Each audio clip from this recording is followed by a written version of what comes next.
Hey, it's the old man here, and lady's got fresh straw, but more important, we got sunshine, and that's a cherished commodity in the Northwest.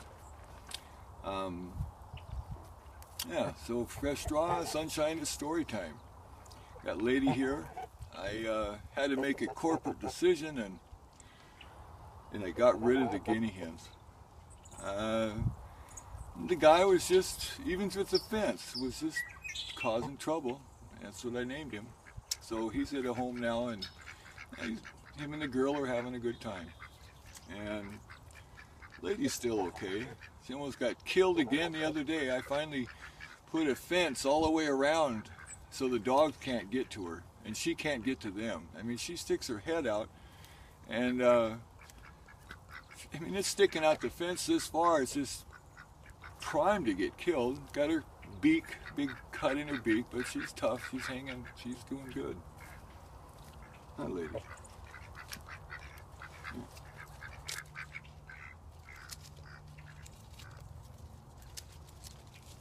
So, story time.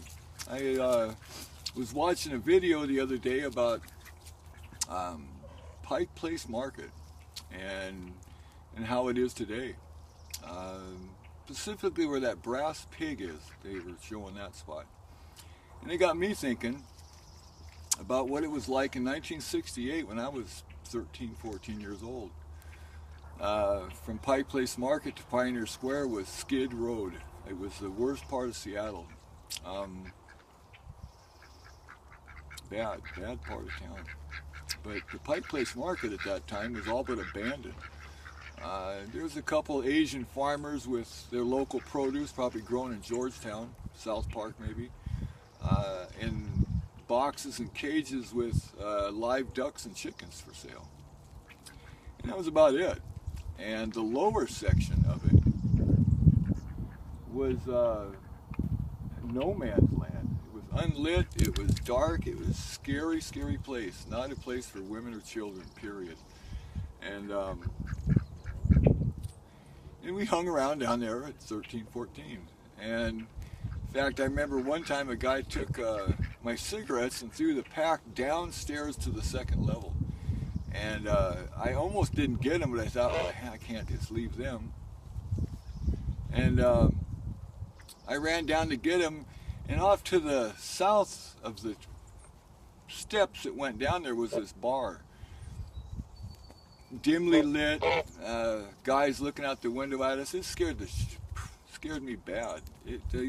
I looked at those guys and I just thought, wow, what are they doing down there at 2 in the afternoon? You know, just a bad place. And I grabbed the smokes and I ran like heck and got out of there again. Never went down there till a couple years later. We finally were brave enough to run from there down to the waterfront. There was actually a trail to go down there. Can you see what she's doing? Settle down. Come here. Here.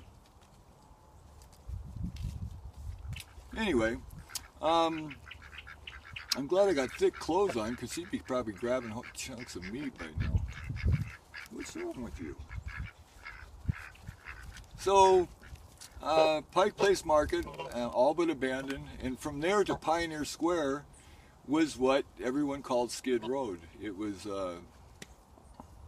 pawn shops, porno shops, seedy taverns, and one, maybe two tattoo parlors. And they were the only ones in Seattle, period. And they're not like they are now. They were hardcore. Signs on the door, no punks or drunks tattooed. And they probably did both if they had the money. And a friend of mine, Bob, he was a pretty brave guy in our neighborhood. And I don't know how old he was when he did that, maybe 16, 17. He went in and had his ear pierced and soldered in place, silver soldered. So he had a ring. You couldn't take it out. Well, you can take it out. In fact, I saw him a couple years later, and the ring was gone. He had a big scar. He got in a fight, and somebody ripped that earring out of his ear. And nobody wore earrings back then except sailors and the wild crowd, I guess. Um, yeah, and tattoos were for the hardcore. You know, it wasn't popular at all. If you could lose jobs for having the wrong tattoo. Um, yeah, whole different thing. Clean shaven was the norm. If you were unshaven, that was low grade, and you were looked upon as just a ruffian.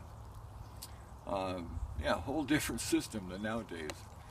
But so we used to play around down on that strip there, and always on the guard. Um, yeah, it was a bad place, and at that time the drug of choice was cheap wine, 50 cents, 75 cents a fifth, and it was obvious because they were all over the place. Down in Pioneer Square, hey, don't chew that. There's those benches there, and it was just, 10 drunk men and women hanging out. And over the years, it was a chronic problem, and they finally outlawed selling cheap wine in that neighborhood, quit it. And I think they all moved to Georgetown. And then once they were out of the way, I suppose more people brought business in and stuff, because prior to that, it was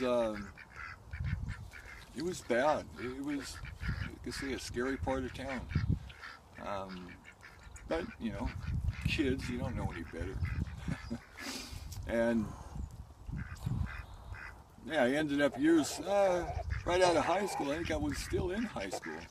We worked in Pioneer Square and rebuilt the old Olympic Hotel. A whole nother story there. But I've been thinking a lot about this story about Pike Place Market. It was not what it is today, that's for sure. And scary part of town. I mean, you could rent a room down there, I think, for 50 cents a night. Met some of the local kids. There was a donut shop that's east of Pioneer Square, Pike Place Market, and 24 hours, and I think it's still there. And that's where all the local kids hung out, because it was open all the time and it was warm if it was cold out at night. And I met more than a couple of them, and I thought, how did they end up like that? What did they do for entertainment? I don't know. It was, SeaTac was bad enough, but living in downtown Seattle back then was pretty, like say, a tough part of town. But that was then, and this is now. The Seattle Center at that time was almost brand new. I think it opened in '62, so it was 5 years old, and it was lots to do. All the rides are up. It was boom. It was going all the time. In fact, we walked up the Space Needle at least 2 or 3 times. The guys, the workers, we asked them about the stairs, and they said, "Oh, you can walk up." And he goes, "In fact, if you walk to the top, you'll get a free elevator ride home." And we did. We walked up that thing, up those stairs a couple of times, and stopped and smoked cigarettes. Kids are young and bulletproof. We thought we could do it all, and we did to an extent. But how things have changed. That strip, First Ave, was the bad part of town. And Skid Road, I think Skid Road was actually Yesler Way, where they skidded the logs from the hill down to the water to get them to the mill, I suppose. And I don't want to drag these out too long, but as I just, the weather's good again. I feel a lot better. The rainy days don't settle with me very good, so. But I'm going to show you something.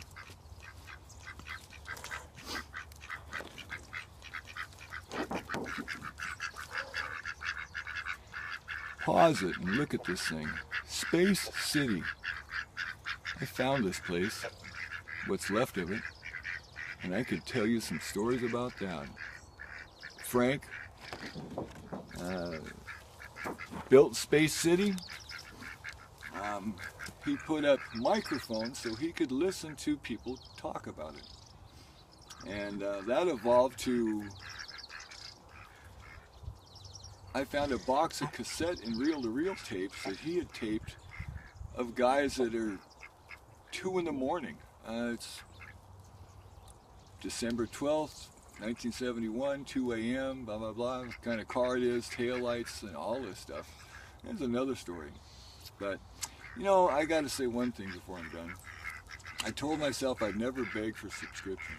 And I won't. I don't care if I only have, I got 32 right now. And I've seen more than a few YouTube people get burned out from just too many of them, so I'm okay with it. But the likes and the comments would be cool. Thumbs up are great if you think you enjoy it. Let me know. I guess I got kind of a laid-back crowd because I don't have too many comments at all. But yeah, it's kind of nice to know if anyone's listening. So what do you think, lady?